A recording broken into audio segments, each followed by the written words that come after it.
South Point offers all the types of entertainment you'd expect at a first-class Las Vegas resort. Did you know our 400-seat showroom is one of Las Vegas's top destinations for live entertainment? Enjoy live performances by classic Vegas entertainers, bands, and today's hottest comedians, plus a rock and dance floor. You can also enjoy live entertainment at the Grand View Lounge, where you'll feel all the vibes of old Las Vegas. Enjoy the music, and if you love to laugh, don't miss The Dirty at 12:30, our very own free comedy show, every Friday night at 12:30 a.m. in the Grand View Lounge. The Dirty is 100% free, so arrive early. Go to southpointcasino.com or call the box office at 77136 for today's performances at the showroom and the Grand View Lounge. When you're ready for your favorite cocktail, stop in and unwind at one of our 7 specialty lounges. There's a bar around every corner, because you're in Vegas, baby. South Point Casino has plenty of attractions for the whole family. Catch a movie. Our 16-screen movie theater includes 2 XD Extreme screens for the ultimate in viewing, sound, and luxury. After the show, treat the family to a variety of treats at our old-fashioned ice cream parlor, Kate's Corner. We scoop up a variety of creamy concoctions, including smoothies, hand-dipped cones, milkshakes, malts, sodas, and sundaes. At Kate's, there's something for everyone. And if you've still got time to spare, our bowling center might be right up your alley. Voted Best of Las Vegas, it's a great place for friends and family fun. 64 lanes, a pro shop, snack bar, and arcade. And while the kids are bowling, you can play slots and sip on a drink in the Alley Cat Lounge while overlooking the lanes. For our more serious and professional bowlers, the South Point is also home to a separate tournament bowling plaza.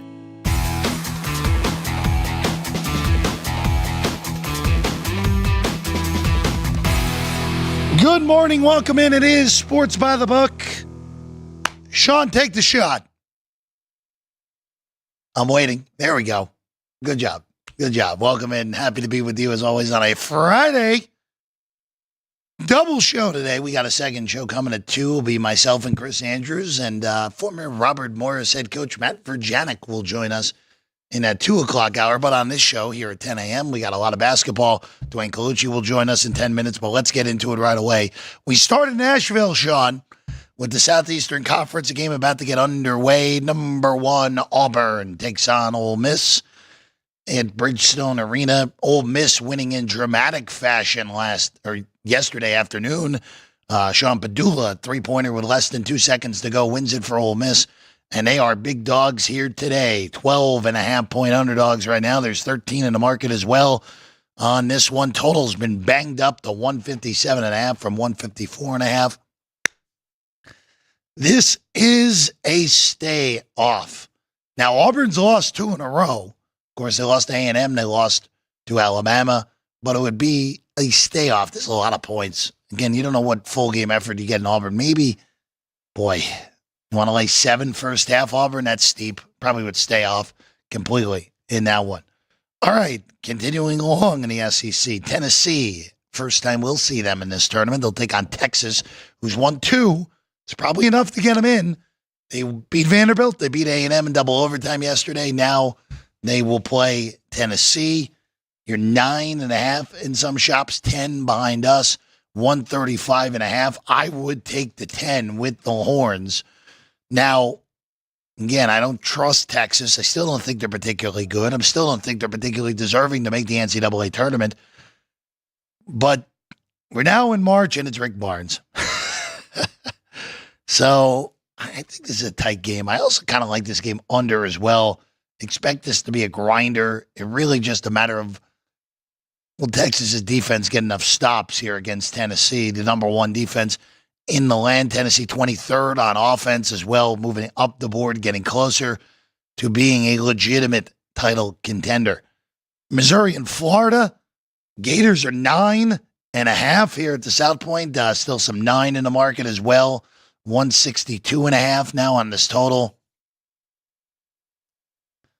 Only matchup Mizzou won at the O-Dome earlier in the year in a game that ended up being 83-82. It's before we kind of knew how good Missouri was at that point. Tigers finally get off the schneid. They beat Mississippi State yesterday by 12. And the game was actually a little more competitive than that final dictated.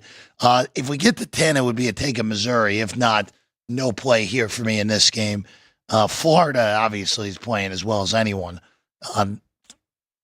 14-4, the two best road wins in the country, two of the three best road wins in the country this year. Darn impressive basketball team. These Florida Gators, a legitimate national title contender.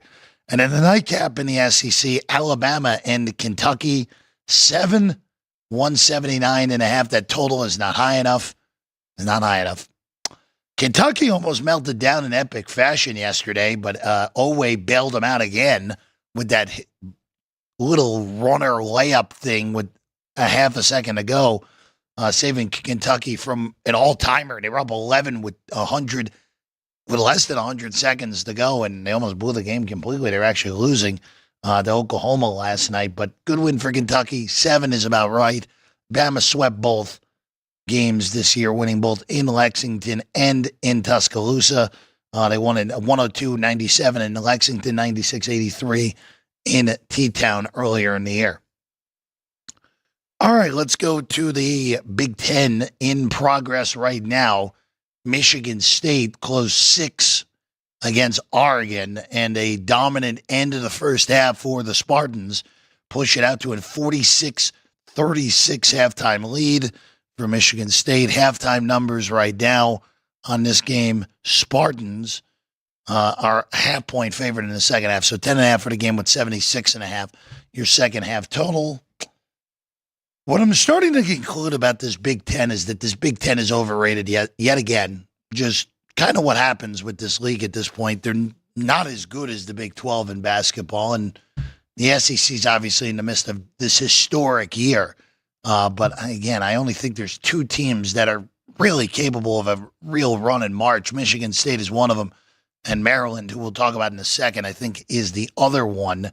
The other games going on in the Big Ten today, UCLA in action for the first time in this tournament, takes on Wisconsin. If you were Wisconsin yesterday, that was a brutal non-cover, up 16 late, can't cover 8.5. They win by 7. 2, the number on this game, which feels right that Wisconsin should be the smallest of favorites. They are the better basketball team. Total's been banged down 2 points to 142. Tough. I think I'd money line Wisconsin, if anything, in this spot. That'd be the only thing I'd look at in this game. All right, Maryland and Illinois. This is the nightcap. I am perplexed by this number. Perplexed. Illinois and Iowa set the record for most points in a Big Ten tournament game yesterday, by the way. Sean, did you bet the over? Did you bet the under? Okay, good. At least you didn't bet the under. A combined 200 yesterday between Illinois and Iowa. Now, Maryland should be 4. Sorry, it should be 4 in this game. This is a bet on Maryland. Minus 115 money line, I think, is quite good. I don't think this Illinois team's really any good. I think that's the biggest thing more so than anything. I think they are very, again, by the metrics, at least Illinois, I think they are a very overrated team. They don't shoot the 3 well. They don't particularly defend that well. They don't turn you over. They don't really do anything great other than make 2-pointers. I like Maryland here in this game. I don't think Illinois will have much of an answer inside for the big guys, including Mr. Queen for Maryland. And in the nightcap, Purdue, the correct favorite in this game against Michigan State. This is the best number you can get on the Boilers at 1.5. Struggled, but won. Didn't cover last night against SC. Again, the SC team pretty talented, just underachieved this year. Michigan's very simple at this point. They either win close or they get waxed. And quite frankly, I think this Michigan team is, for all these Big Ten teams, they're the most overrated of all of them. They were a luck box with winning all those close games. They have beaten a grand total this year, a grand total of 2 top 25 teams. UCLA for Ken Pom, 24. Purdue, 16. That's it. They split with Purdue. Purdue beat them by 27 in West Lafayette. Michigan beat them by 2 in Ann Arbor. I like Purdue to win the rubber match here. They're just a better basketball team, more so than anything, really the biggest reason for the whole handicap here in this one. All right, 8-10 real quick before we bring in our guy Colucci. VCU, the number 1 seed, up by 13 at the under 8 timeout. They were laying 11 pre-flop, so that is going to be a sweaty one to the finish. Either way, with St. Bonaventure, the 8, or VCU. Again, the Rams clearly the best team in this league. St. Louis and Loyola, the 4-5 matchup, a very interesting game. Like both of these teams, Loyola being 1.5 or 2 is spot on. This is a very difficult line to find an edge in, at least for me. Maybe look at the under, but tread very carefully here. These are 2 very even teams. The matchups here for Loyola and SLU, St. Louis won their home game by 31, which is kind of crazy. And Loyola won by 9 back on Valentine's Day night against St. Louis. So a split rubber match here. GW George Mason, I was a little floored this number came 2 last night. It's been properly bet up to 4.5. Now you can't take it, but George Mason at only 2 is way too short. Now at 4.5, you can't bet it. I would steer clear completely. And in the last game, St. Joe's has been steamed, which is not a surprise. I think St. Joe's is the second best team in this league when push comes to shove. I know they haven't played their best basketball of late. Dayton, of course, got the last time out, got the huge upset win over AVCU. But I like the dog, like the Hawks outright. St. Joe's plus 110 money line, even though it's the worst of it right now, would be the only play in this game here today. And then one more that's in progress, CUSA. How about this? An upset brewing in CUSA. And credit, I forget who asked about this earlier in the week, but credit to them. I think it was Robert who asked earlier in the week if Kennesaw's live. Kennesaw looks pretty darn live right now, up 14 at the under 4 timeout on Liberty. The number 1 seed in big danger right now. Liberty closed 6.5 in that one. Afternoon game, Jacksonville State's 2 against Middle Tennessee. I would only bet the Middle Tennessee Blue Raiders, who really had to fight yesterday and win that game in overtime in an even game against La Tech yesterday. It would only be a look, though, to the Blue Raiders, who I still think are the better team right now in this matchup. All right, we're going to take a quick break. When we get back, Duane Colucci will join us. We'll go through more hoops and plenty more when we get back. Duane Colucci, other side, Sports by the Book, South Point Studio.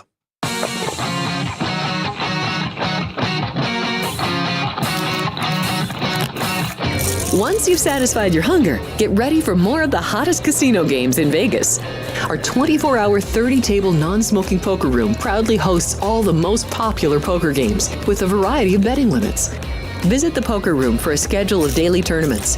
Whether you're going to hold 'em or fold 'em, the best place for poker is at South Point Casino. You'll notice that our craps tables are usually the loudest in the casino. If you've never played, join one of our free craps lessons to find out what makes this game so exciting. Check with the craps dealer for schedules and give it a roll. Bingo is also an exciting way to spend your time. We offer 7 sessions of bingo every day. Bingo! And each session includes a cash ball jackpot, 12 bingo games, a progressive double action game, and a $10,000 bonus coverall. Electronic units are available. If you haven't played bingo with us, give it a try today. Guests can also get in on the action at our one-of-a-kind race and sports books. 2 separate rooms designed to maximize your experience and comfort. Our sports book, with over 400 seats, puts you right in the middle of the action, 24 hours a day.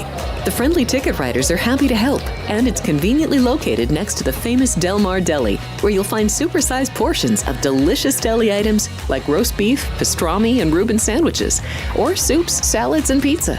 Plus spectacular desserts fit for a king. And right next door is the race book. Over 150 seats, each with its own TV screen.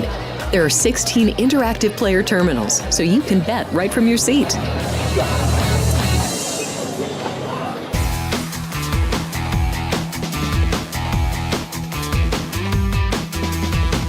Welcome back in Sports by the Book, South Point Studio. I'm Jeff Parles, and now joining us in his usual Friday red, our good friend, the one and only Duane Colucci, Race and Sportsbook Director up at the Rampart. Colucci, good morning, my friend. Good morning, Mr. Parles. How we doing out there at the South Point? Yesterday was one of the more interesting betting days I can remember. Get out hot, win that Northwestern miracle bet, get an 8.5 down 16 with 4 minutes to go, somehow cover. Then couldn't buy one, and then ended the night pretty well. So I can't complain. Profitable days are good this time of year. They're good any time of year, as we know. So always happy with that. And Duane, this is a time of the year we always talk about. Obviously, a lot of eyes, well, all the eyes come next week, and we know the crowds are going to be huge. But yesterday's one of the best days of the entire year. You have 50, 60 games. You have these high-level teams playing each other. And, I mean, this week is as fun as it gets as well. Yeah, without a doubt. Tournament time is only second to Super Bowl here in Las Vegas. So, this week, next week, just amazing action. And, we look forward to it. It's, a measuring stick this week. Some teams try, some teams don't. You know that a lot of teams are locked in already. So, you saw what happened to Duke yesterday. You don't want your key player to get hurt in a tournament that you're already guaranteed basically a 1 or 2 seed in the big dance. So, it becomes a chess match, basically. You have to do your homework, see who's playing, see who's not playing, see who's really exerting themselves, and what is to gain and what is to lose in these conference tournaments. So very important. I mean, last week we had some out here. You saw Gonzaga come out on top again over St. Mary's. And, you have several of these conference tournaments, like I said, where it's a focal win or go home, basically. You're not going to make the big dance. So that's what's the most important thing when you're handicapping these games. And also bookmaking from my side of the counter. Got to do your homework. It's a rough time for us on these conference tournaments, not so much the big dance, but we have to make concise lines and calculate all these injuries and what's to gain and what's at stake. There's a lot at stake this week. And Duane, you mentioned it. There are some questions on the power conference end, and I actually want to start. I want to start with the ACC semifinals tonight because Cooper Flagg he's not going to play. Let's not lie to anyone. He's not going to play. Like they said, he's very doubtful. Come on, like why would Duke, who is a legitimate national title contender, risk Cooper Flagg in what is a meaningless game? Yeah, I get it's North Carolina again, but it's a meaningless game for Duke. They're the number 1 seed in the East. They may be the number 1 overall seed, but there's not a huge difference between number 1 overall and number 2 overall. And Duane, this number that was 12 5 days ago in Chapel Hill is now 7 on a neutral with Flagg out, which just shows you the strength of what Cooper Flagg is meaning to this number here today, Duane. Yeah, without a doubt. We opened it at 7.5, and naturally you're taking some underdog action. It's, similar to a home game. You're in Charlotte, but, Duke is going to have a massive contingency as well. I wouldn't risk Flagg at all. You're 100% right, Jeff. You can't risk a player of this magnitude, and you could see the 5-point difference. It means a lot more for North Carolina at this stage of the game. They're a bubble team, so I would definitely be looking at North Carolina if I was betting the game. But, Duke still has a ton of talent.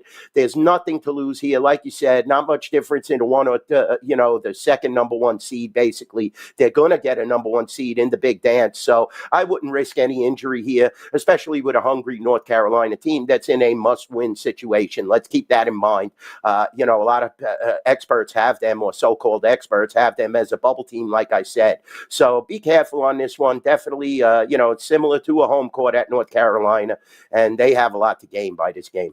You're going to love my take on this game, Duane. It's either lay the 7 with Duke or take North Carolina on the money line. I know that's completely backwards, but I really do feel like that if Carolina is going to cover, they're going to win the game outright, and if they don't win the game outright, they're getting beat up.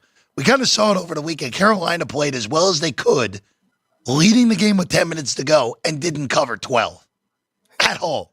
I know. Flagg, that was with Flagg. I know, but But you're right. You're right. I mean, definitely, they have to do a better job with the coaching staff there. Davis got to be a little more prepared, especially down the stretch. That's always the key point of the game. When you get to the 10-minute mark of the second half, when you're involved in a game, you can't just fold like an accordion. And, that's a tale that tells you what the team's talent level and skill level is, especially against the number one team in the country. Now, like I said, you take away their best player, but still, if you couldn't cover 12 in that situation at home, what makes you think it's going to happen here? I like that take, Jeff, because they have to win the game. So, they're going to try their hardest, but sometimes that's not good enough.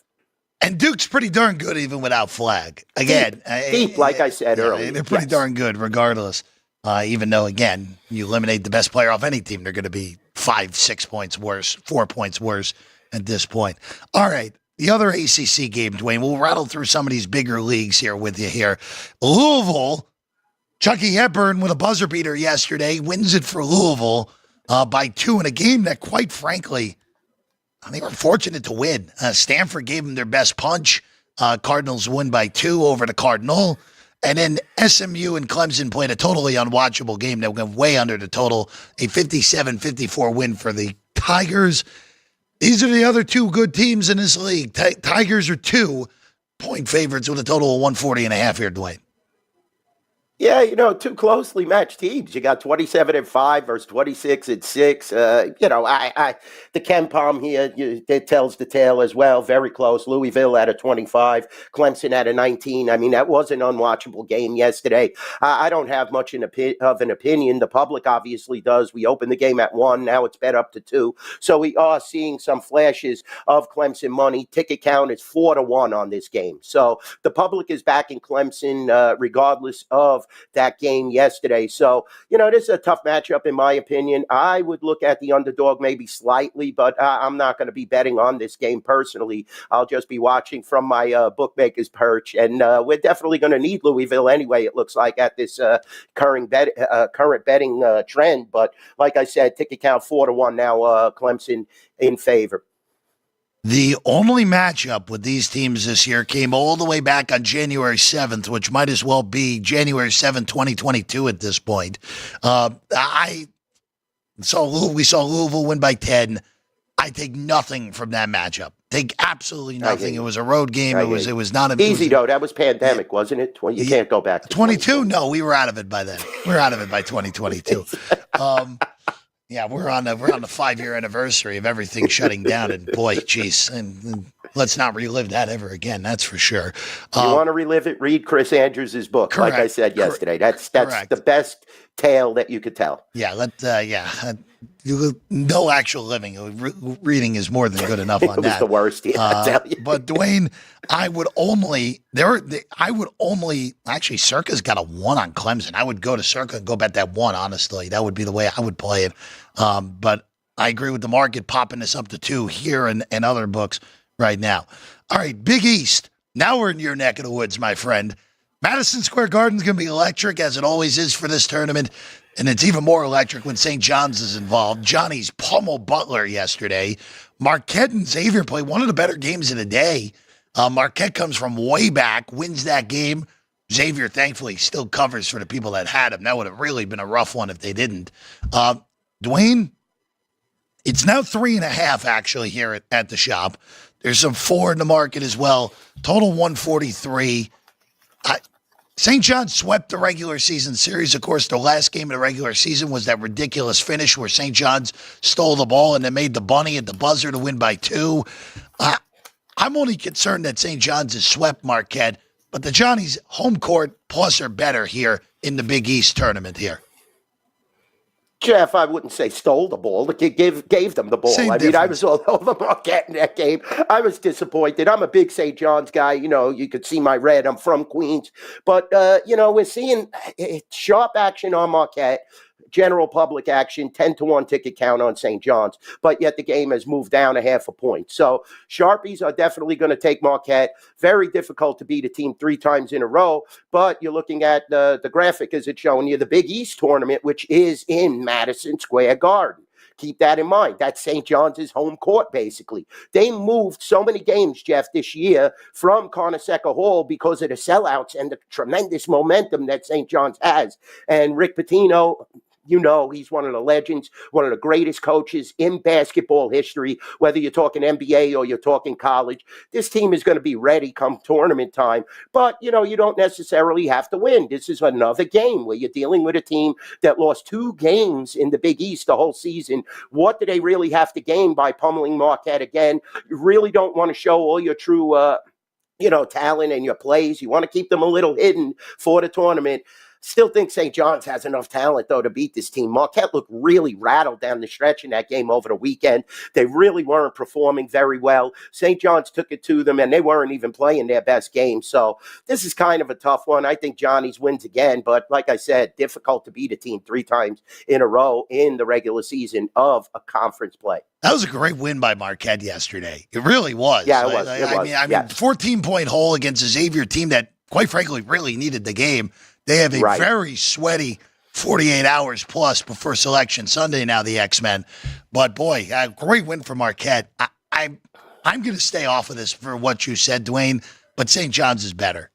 They're clearly better, and to have definitely a little bit of a home court. The other game, the other team that takes over Madison Square Garden in these circumstances are the Huskies, the 2-time champions. Took them a while to get going yesterday, but they just really beat the snot out of Villanova the last 10 minutes of the game to win and cover with relative ease. They take on Creighton, who that was a hell of a game last night, Duane. DePaul blew it at the end of regulation. Creighton blew it at the end of the first overtime. Creighton ends up winning, not even coming close to covering. Wins by 4 against DePaul. Now they're 4-point underdogs in this game against UConn, 139.5. Duane, I kind of like taking the points in this game that we're getting 4. I'm a little surprised we're getting that many points. But, boy, just always a question of when you play a double overtime game in a conference tournament, what's left in the tank the next day? Ticket count is 2-1 on UConn. I mean, they disappointed all year. Ken Palm is 33 UConn, 36 Creighton. Very tough game to handicap. Creighton, I didn't think they would get pushed like that by DePaul, but, they're another team that I believe they're in the big dance, but this win will only enhance their resume. UConn, they're looking to jockey for seeding. They definitely, in my opinion, need the game a little more, but this is another tough game. Like you said, you're coming off a double overtime. UConn just smashed Villanova down the stretch. I was kind of surprised by that. I thought the game would be a little closer. Seeing 4, I believe we opened the game at 4.5. It's getting good two-way action. Ticket count is 2-1 in favor of UConn, but great two-way action on this one. I can't really make heads or tails of this game. UConn has played some great games. They've played some terrible games. So which UConn team is going to show up? That's the whole key when you're dealing in this Big East matchup. They would love to play St. John's in the finals, just so they could enhance their resume. Like I said, that's the biggest thing with these conference tournaments. If you feel your team is in, you want to win some of these games and just make it look a little flashier leading into the big dance. Tough game, though, to handicap. -4, UConn. I'd flip a coin. All I'll tell you is, Duane, if we get UConn St. John's in a Big East final, oh, man. What a sight that's going to be. The Garden would be electric. I mean, Madison Square Garden it's the world's greatest arena. I love T-Mobile out here. I've been to the Montreal Forum. I've been to some of the greatest arenas in the world. Nothing like the Garden. And, when St. John's and the Knicks are winning, forget about it. That's a basketball city. You know that, Jack. Duane, you have no argument from me because there's only one team in New York that every person – except for a few stragglers, which I was included on when they were on the other side of the river. Everyone roots for the Knicks. That's why that's why it's still a basketball town at heart, for sure. Even though this might be the summer of baseball, though, in New York, even though the Yankees look like they might be in trouble already. They're having a rough go. Cole's already done. Stanton might be done. Hill hurt. Forget about it. Yeah, not good for the Yankees to say that. That was funny. They were they put out the post the other day, a combined Met and Yankee lineup that, have the best players for this year going in. And I said, they could maybe take 2 games against the Dodgers in a 7-game series. I'll ignore that and move to the Big 12 there, Duane. So we actually had chalk in the Big 12 yesterday by seeds, which was a little bit surprising. Now, all the underdogs, except for Kansas, covered, which we know which underdog I also had yesterday, Kansas, but that's okay. But here you go, Houston and BYU. Duane, BYU is playing as well as anyone in the whole country right now. They have just been so good since winning that game in Morgantown about a month ago. Yesterday, them and Iowa State play arguably the best game you're going to see all year. Almost 200 points between the two of them, and not because of sloppy defense. They were just making shots. Now they get Houston. The first matchup with these two teams, Houston beat them by 31. Now, the difference is that was back on January 4. Throw that out. Houston 7, 134.5, Duane. I think I'm going to take the 7 with BYU, but as always, high offense team against that great defense of Houston always could run into a problem if Houston's defense puts a stranglehold on this game.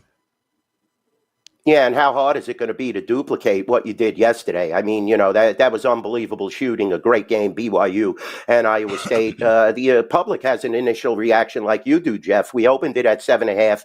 It's down to 7 at the Rampart and South Point. I'll be honest with you. I think Houston is the class of this Big 12. I think it's an easy victory here. I go back to that January blowout. It was so easy. Yeah, this is a different BYU team, but ticket count is about not even 2-1, but the money is 2-1 in favor of BYU early on here. I like Houston in this matchup. I would lay the 7 all day. They have the best coach possibly in college basketball right now. And, I don't see this team slipping up. They're going to put the pedal to the metal, play that great defense. Look at the total in the game. Despite a team that put up 100 yesterday, 134.5. That's the measuring stick. Houston in a blowout. Here we go. Duane matching the color of his shirt here with this one, with the red on Houston for this one. And then the other one, Texas Tech and Arizona. Very impressive, honestly, from the Cats yesterday. Kansas fought back multiple times in that game, couldn't quite get over the hump. This is 2 with Texas Tech with a total of 152 in this game. I'm staying out of this. Monitor the Texas Tech lineup as well. Could be some injury concerns in this game. Yeah, this is a definite toss-up, in my opinion. You're seeing Texas Tech -2. I preached all year, though. I think Arizona is a team that loves to play at home. You get them on a neutral court. They're definitely susceptible. Initial reaction here is two-way action. I mean, they're betting both sides. It's a toss-up, like you said. Injury factors, play across the game. There's Mr. Maiulo. I like that he popped up. He's putting me on the spot there. This is a tough one. I don't know. I just maybe lay the 2 here, but this is a tough one, Jeff. Like you said, I think Arizona is a team that really wants to play close to home. And Texas Tech has a slight advantage here, but very slight. Staying out of it completely. Like you said, this is an in-game game, to say the very least. All right, one more conference I want to ask you about because it's happening just due down the road from us at Thomas and Mack. Boise State got a humongous win yesterday over San Diego State to at least give themselves an opportunity here. And Duane, I'm going to be honest with you, I'm a little bit surprised by this line. The New Mexico's only a 1.5 favorites, even with the desperation factor for Boise here. 147 the total, that is market high, and that total's been banged down from the earlier numbers here, Duane.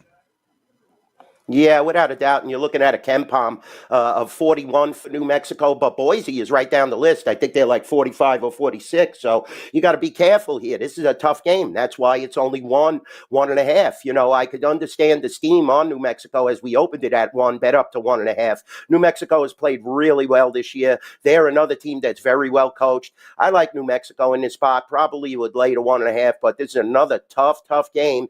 Right down the street, like you said, in the middle of both of us, Thomas and Mack, going to be a great game. I like New Mexico, though. I think they're battle tested. I think they're the team that comes out in the Mountain West tournament.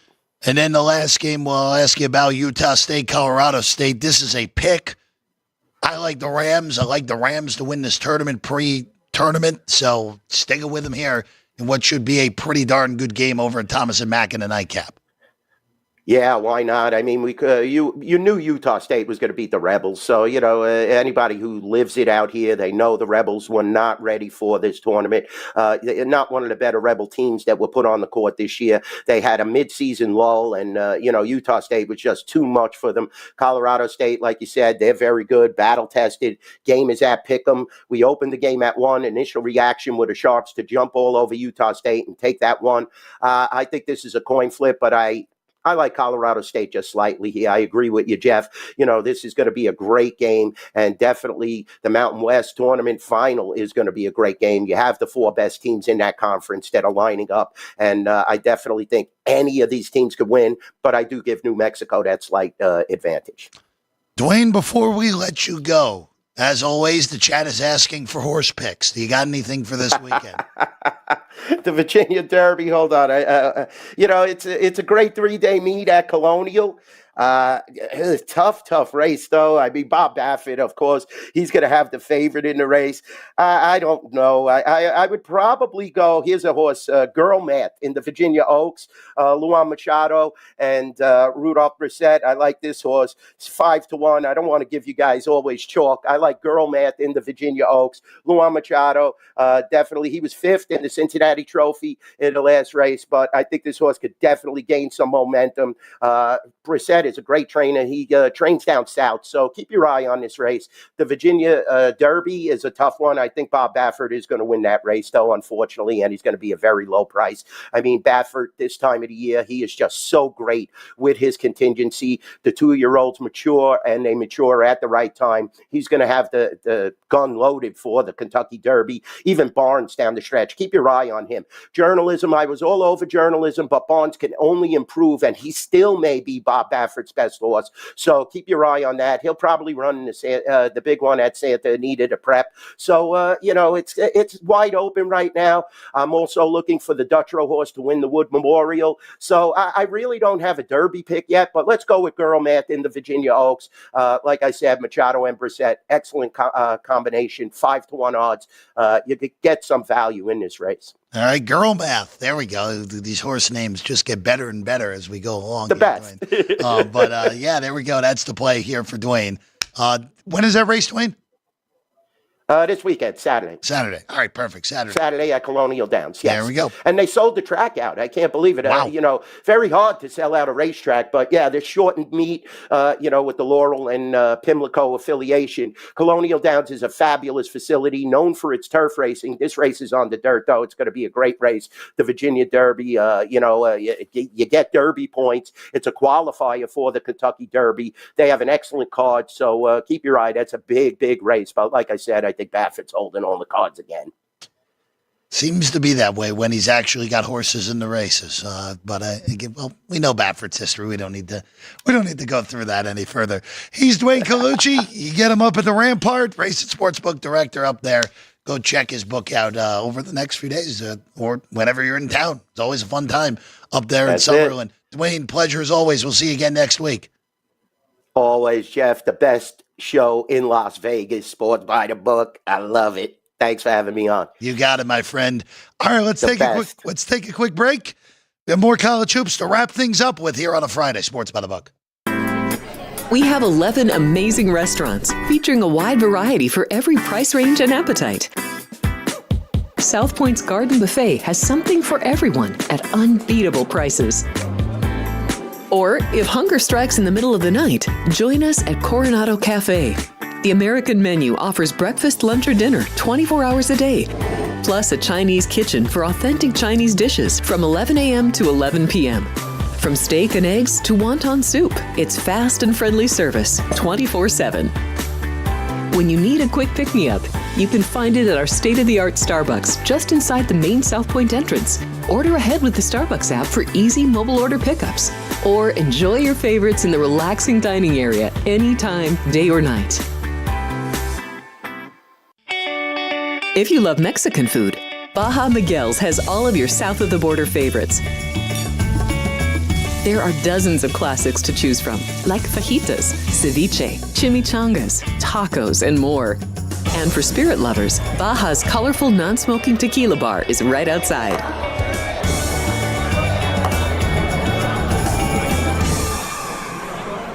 Or maybe you're in the mood for seafood. Big Sur Oyster Bar has fresh seafood prepared right before your eyes. Savor freshly shucked oysters, crab legs jambalaya, shrimp and lobster. Beers on tap and a selection of fine wines are perfect to pair with your seafood favorite. Whether lunch or dinner, you'll love this fun atmosphere, located just off the casino floor. Ready to shake things up? Step back in time and treat yourself to one of the oldest restaurant chains in the country. Steak and Shake, famous for original mouth-watering steak burgers and hand-dipped milkshakes in a variety of flavors. For some old-fashioned fun, try Steak and Shake. South Point Casino has plenty of attractions for the whole family. Catch a movie. Our 16-screen movie theater includes 2 XD Extreme screens for the ultimate in viewing, sound, and luxury. After the show, treat the family to a variety of treats at our old-fashioned ice cream parlor, Kate's Corner. We scoop up a variety of creamy concoctions, including smoothies, hand-dipped cones, milkshakes, malts, sodas, and sundaes. At Kate's, there's something for everyone. And if you've still got time to spare, our bowling center might be right up your alley. Voted Best of Las Vegas, it's a great place for friends and family fun. 64 lanes, a pro shop, snack bar, and arcade. And while the kids are bowling, you can play slots and sip on a drink in the Alley Cat Lounge while overlooking the lanes. For our more serious and professional bowlers, the South Point is also home to a separate tournament bowling plaza.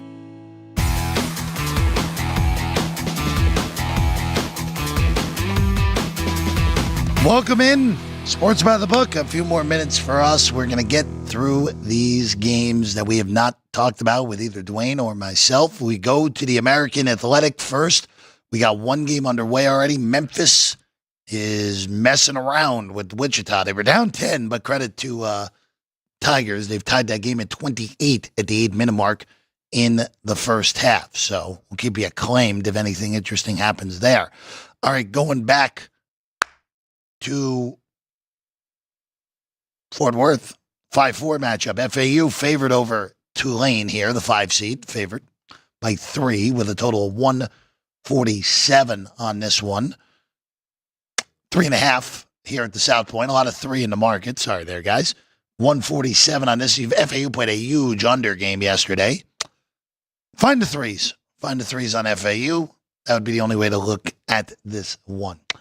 North Texas to Tulsa in the next game. 13 here at the South Point, which is the best number on North Texas. Hilariously low total, but we know how North Texas plays. 125 on the total. Tulsa somehow won that game against Temple yesterday. Don't expect that to happen again. I'm scared of laying 13 in a conference tournament game when it's not that huge of a mismatch, but would only be a look to the favorite in this one. And then UAB and East Carolina, 5.5 on the Blazers. Would lay it with the Blazers. But as I said yesterday, I don't think I've gotten an ECU game right all year. So we're going to stay out of that completely. All right, let's go to MAC. 5-4 game went overtime yesterday. Toledo pulled it out against Ohio. Now their reward is to take on the number 1 seed Akron here in this one. We got a total of 162.5 on this game with an 8.5 number. There are plenty of 8s in the market on Akron. Would only look to lay 8 with the Zips. They were the much better team. They pummeled Bowling Green. And this Toledo team, this is as weak of a Toledo team as they've had in a few years, even though they've fallen apart in conference tournament play. This would make sense if this was the year they finally busted through. And then the last game of the day there, and this is Golden Flashes, Kent State, Miami of Ohio. 3.5 point favorites, the 3 seed, the Golden Flashes, with a total of 144. It would only be a look at the favorite if it gets the 3. Akron's going to win this league. Akron's going to win today. They're going to beat whoever they wins that second game. Akron's going to probably go back to the NCAA tournament. I feel pretty good about that. All right, we'll to Atlantic City next. The MAC with 2 A's. The Metro Athletic. Iona Quinnipiac up first. I like QU in this game. Total's been hammered down 4 points at some shops, 3 here at the South Point. Just moved back to 144.5. Would only be a bet on QU. They're just much better. Just a much better team. And that's kind of the theme in these 2 games. Merrimack is much better than Mount St. Mary's, but in that second game, I'm not sure I want to lay 9 with a team that just wants to grind you like Merrimack. Would only be a take it a 9 with the Mount. I don't think Mount St. Mary's can win this game, but this game probably is a single-digit game, so we'll only look to Mount St. Mary's at +9. Now just down the road from us, the WAC at the Orleans. We had spread chalk yesterday, not seed chalk. Seattle was the favorite, but they won. So we start with Seattle and Utah Valley. I think Utah Valley's too short here. Would only look to lay 3 with the Wolverines. Again, it's been Utah Valley just kind of bust through at some point. Been one of the 2 best teams in this league basically every year running for the last 3 years. Just have unable to win the auto bid. Like them here to at least get to the final. And then Grand Canyon is 8.5 against Cal Baptist, and that is not enough. The big question mark with Grand Canyon, again, Tyus Foster had been hurt most of the year. Grand Canyon has been horrendous offensively speaking. Horrendous. For a team that last year was a legitimate top 100 offense. They were much better last year, but I do like Grand Canyon. They're the much better team. The Cal Baptist team, not quite ready for prime time, would only lay it with GCU in this one. Also in the Vegas area, the Big West. Up next, UCSB, UC San Diego. 11. We talked about how good this UC San Diego team is. Again, if they don't win this tournament, they should get an automatic bid. There's no arguing that anymore. They are clearly one of the teams that deserves to be in this tournament. 11 feels steep, though. It would only be a take of UCSB, who's played 2 really good games in this tournament so far. Yesterday, really nice showing in a game where Northridge made a comeback, but UC Santa Barbara able to hold on and win by 4. So it would only be a take of the Gauchos, but UC San Diego will move along and play the winner of the 2-7 game. Cal Poly's won twice in this tournament already, along with UCSB. Nice win yesterday against UC Riverside. We gave that out on the show with Cal Poly. 10.5 now on UC Irvine. And that's right. UC Irvine, Cal Poly, they both want to play fast. Again, Bizarro style Irvine, they defense first, play fast. I think the magic runs out for Cal Poly here. I like your Irvine, but I'm not strong enough to lay 10.5, especially when it was 8 at the onset here. Would only look to Irvine and on the money line, but $6 is too much here. We get shocked. This final is an amazing one tomorrow in Henderson. And if you're in the Vegas area, you probably should go check it out. There's going to be plenty of tickets available there at the Lee's Family Forum. All right, SWAC. Grambling upset the 1-seed Southern 2 days ago. Alabama State upset Texas Southern yesterday. I'm taking Grambling here on the extra day of rest at this game starting in 15 minutes. And then the second game, Bethune-Cookman and Jackson State. These are the winner of this game wins the conference tournament. Winner of this game's winning tomorrow in Houston, or excuse me, in Atlanta, I should say. This is the worst league in the country, the SWAC. This is the worst league in the country. But I like Jackson State to win this game against Bethune-Cookman and then win tomorrow against either Grambling or Alabama State in the final. And then the MEAC, you got Norfolk State, who's a legitimately good team at 11.5-point favorites against Morgan State. Would only look to the over here at 154.5. And then the nightcap, NC Central is too big of an underdog against South Carolina State. We take 7 with NC Central in that game against South Carolina State. This should be a tight game. Probably enough for South Carolina State still to win. But boy, the Eagles they're closer to being the 3rd best team in this league than the 6th, like they were in the standings. Would take 7 only with NC Central. All right, we rattled through them. JR Invitational. Is it the JR Invitational again? Here's the trivia question. This was a Ryan McCormick special.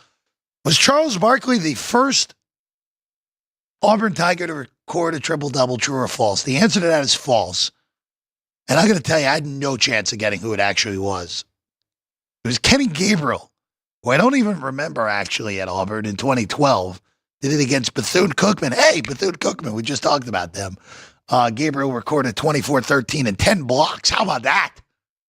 Not assists, blocks for the triple-double. But that was the answer. JR, 50-50 shot. He got it right. So JR continues his dominance in these trivia questions on the bottom ticker. All right. 2 o'clock, myself, Chris Andrews are back. It's Free Throw Friday. We'll go through the bookmaker perspective. Jimmy, I'm sure, will appear. And also Matt Verjanik, friend of Chris, former head coach of Robert Morris, will be with us at 2:10 right here on the channel for Free Throw Friday as we are doing it this week. Just getting out in front of it. No Free Throw Friday next week. It'll be resuming in the weekend of Sweet 16. There's just too much going on. So we'll have our regular 10 a.m. show all next week, but no Free Throw Friday next week. Throwing it out. But it is today at 2 o'clock right here on the channel. Vince, Drew Dog, Sean, thank you. I'm Jeff Parles. We'll see you again next time. Sports by the Book. Also live tomorrow at 8:30 in the morning right here at the South Point Studio.